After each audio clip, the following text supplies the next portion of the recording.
He who finds a faithful friend finds a treasure. Jewish proverb. Welcome back sa ating channel, The Surigao-san, for another minutes of treasure analysis, discussions, and decoding of your treasure marker. At sa mga gustong magpadala ng inyong mga treasure markers na natagpuan sa mga kabundukan, lakipan nyo lang ng sketch map ng inyong area at mga sukat ng mga distansya ng mga marker na yan. At ipadala sa aking email, thesurigao-san@gmail.com, or sa aking Facebook, ang Umamori. At bago tayo magpatuloy, shout out muna. At ako'y mag-shout out kay Raul Trangia, Ace Junior Peralta, Marco Unculada, Juben Paterna. Shout out din kay Moises D. Irio, Pangu Sylvester, Arnold Uwapen, Rebecca Padilla, Silry Lacre, at kay Rico Mausisa. Shout out sa inyo dyan, guys. Melchor Duran, Reggie Kapampangan, Rini Dicen, Christine Joy Sibelia. Shout out din kay William Torres, Rigel Barbaruna, Arlene Palera Santos of Riyadh, Kian J. Largo, Gardski O'Malley Online Shop Unbox, Romel Hisulgon, Dende Tiban, at kay Aiko C. Hagan. Okay, at sa mga hindi ko nabanggit ay shout out sa inyong lahat. Mga katiats, tayo na ngayon magpatuloy sa ating treasure marker analysis. Maraming salamat.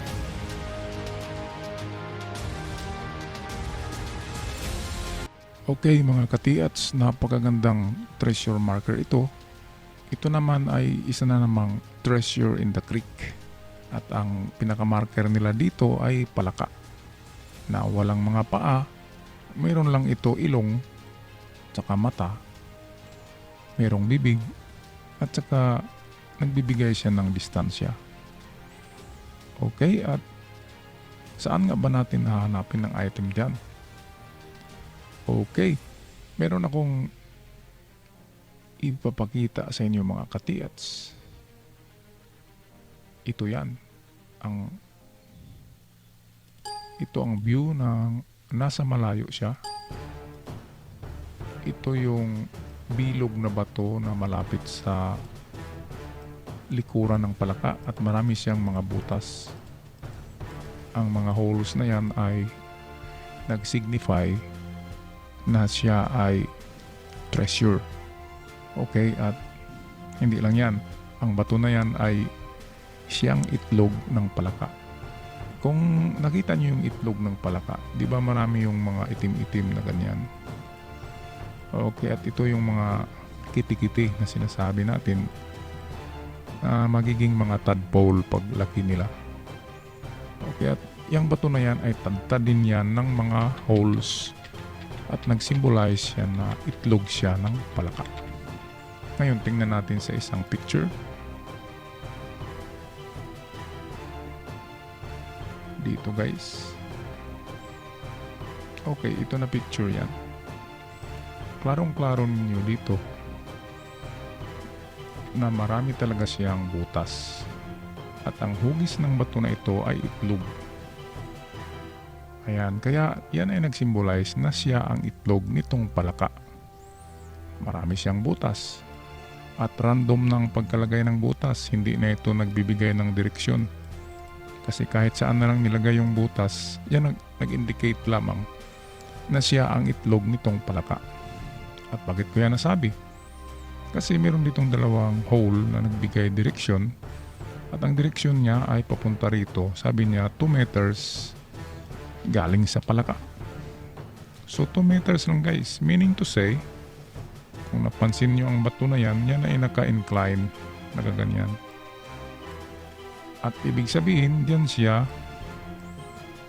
nakaharap ang bato na yan, diyan siya matutumba, at meron siyang medyo tinatago dito.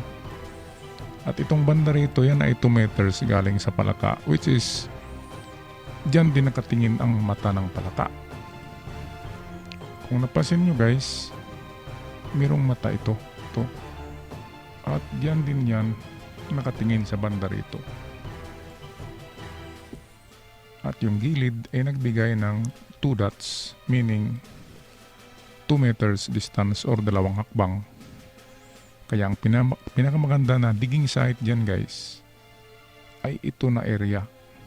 Ganyan lang, lakihan nyo lang.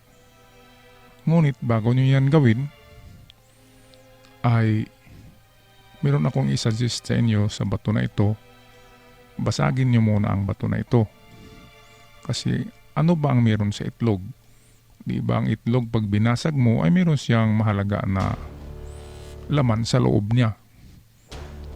Yun ay kung hindi sisiw, yun ay egg yolk na kung saan napakaraming vitamina ang makukuha natin or nutrients. Kaya kung yan ay bato na itlog, meron siyang laman na may nutrients or vitamins. Kung i-convert natin yan, ang laman yan ay mahalaga na bagay. Okay? At pagkatapos niyong biyakin ang bato na ito, tsaka kayo maghukay dito sa kanyang harap. Okay? At bakit yan tayo maghukay guys? Dahil sa yan ang tinuturo ng 2 dot dito. Ang 2 dot na yan ay naka-incline papunta rito. At hindi lang yan, pati ang mata ng palaka, ito ay nakatingin din dyan. At 2 hole, kaya 2 ang nagturo niyan. At itong inclination ng bato, yan din ay nagbigay ng pahiwatig na dyan siya matutumba. At bakit dyan siya matutumba? Okay, meron siyang tatakpan. Ito naman dito guys, ang butas, nagsasabi lang ito na merong treasure on the spot. Ito at ang pinakamahalaga ay itong mata ng turtle or ng palaka na yan at ang itong 2 butas. Ngayon, meron ding gamit itong ilong niya guys. Kung saan niya nakapoint, okay, dito na banda. At meron akong ipapakita sa inyo na picture ito. Kung ito ang tinuturo ng ilong ng palaka, ito guys, meron kasi siyang tinuturo. Kung ang tinuturo niya ay nasa itaas daw yan. Medyo sa ano siya, dry land. Nasa dry land ang tinuturo ng nguso or ng ilong kasi nakahangad ito. Nakatingin pa itaas. Okay, at sa palagay ko ito ang tinuturo niya. Ang bato na ito ay mayroong invisible lines na hugis rectangle. Sa engineering guys, ano ba ang gamit ng invisible lines? Di ba sa engineering kung mag-drawing tayo ng example ay mag-drawing tayo ng box, di ba? Lahat naman tayo ay dumaan sa itong engineering drawing na isometric noong high school tayo at ng college. Yan. Ito ang example guys ng box. Okay. At ang linya na nandyan sa loob ng box, example ito ay box. Para makita natin na meron siyang linya ay gumagawa tayo ng tinatawag na invisible lines na mga ganyan lang. Connecting lines na dash na maliliit at maiiksi, ganyan. Meaning, hindi natin pinapakita kasi invisible line nga siya. Kaya dito, kung napansin nyo guys, ay manipis siya para hindi gaano mapansin. Ang ibig sabihin ay meron ito sa loob, itong bato. Meron siya dyan na kung saan ito mismo na parte ang butasin nyo guys. Okay, yan ay invisible line na nag-representa ng box.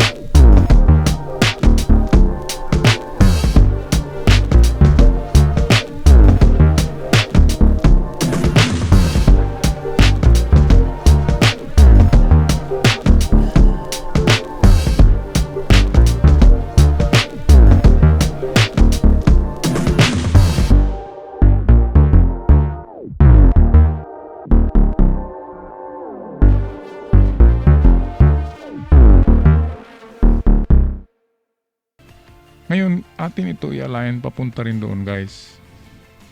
Kasi dalawa ang direksyon niya, hindi tulad ng arrow na ang arrow ay mayroon arrowhead na nagtuturo.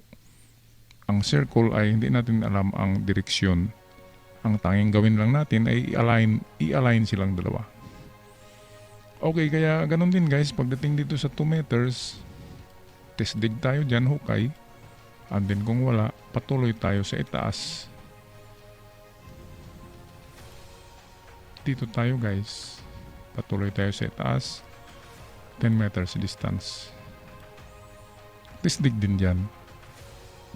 Pero mas malaki ang kutob ko na itong invisible line dito na nag-representa ng treasure box. Bakit invisible siya, di ba? Karamihan ng nakikita natin na rectangular marker ay hindi invisible. At bakit manipis? Halos hindi ipapakita. Kasi invisible nga. Ang ibig sabihin, meron sa loob ang bato na yan. Okay, kaya number 1 na paraan ay treasure inside the rock. Ito, butasin natin to guys. Gamitan nyo ng chisel, ng muel, ng maso. Okay guys, so yan lang ang aking paraan sa paghanap ng item dyan. Dito sa bato na ito, kung ito ang tinuturo ng ilong ng palaka doon sa creek, ang number 1 choice natin ay ito na area. And then pangalawa na itong 2 meters and 10 meters. Ngayon ay balikan natin to guys, itong palaka, ito yan, at ang kanyang i-review natin ang pinaka best na digging spot diyan. Dito meron itong linya na gawa ng 2 butas, so diyan yan ay diyan nagtuturo na area, at sabi niya 2 meters. At hindi na ako magbigay pa ng gawing 10 meters ito kasi lalayo na tayo sa bato na ito. Ang bato na ito ang importante kasi nakatadtad na diyan ang kahulugan ng treasure. Maraming treasure daw yan. Yan, assorted. At ang pagkalagay ng mga butas na yan ay random na. Wala nang mga linya pa. Kaya ang ibig sabihin niya ay siya ay itlog nitong palaka. At itong circle nagsasabi lamang na merong treasure on the spot. Kaya ito na area guys, itong pinakamahalaga na area. Lalo na yung tinitingnan nitong mata. Kulayan natin ang dilawang mata. Ang tinitingnan ng mata ay ganun pa rin na treasure spot. So dito yan. Ito na area guys. Baka itong bato rito, yan ay takip. Tatakipan kasi yung treasure kasi yan ay creek. Kung hindi yan lalagyan ng bato sa ibabaw na malaki, may chance na maaanod ang treasure box kung mayroong flash flood or ito'y lalabas. Okay, so treasure in the creek dito sa lugar na ito. Ito mga katiats. At ang unang gawin ay basagin muna ang bato kasi kung itlog yan, meron siyang laman sa loob. Sisiw or yung egg yolk na tinatawag. At kung i-translate natin yung sisiw at egg yolk, yan ay mahalagang bagay. So ano ba ang tinatago ng Hapon na mahalagang bagay kundi yan lamang ang mga treasures o gold na kanilang tinatago dito sa kalupaan, kapuluan, o kabundukan ng Pilipinas. Ako'y magpaalam na guys. Maraming salamat. Sana ay meron akong naibahagi sa inyo na kunting ideya para malaman, mahanap, at matukoy niyo ang digging spot. Ako'y magpaalam na may the fortune be with you. Good luck to you. Take care of yourselves. Ciao for now.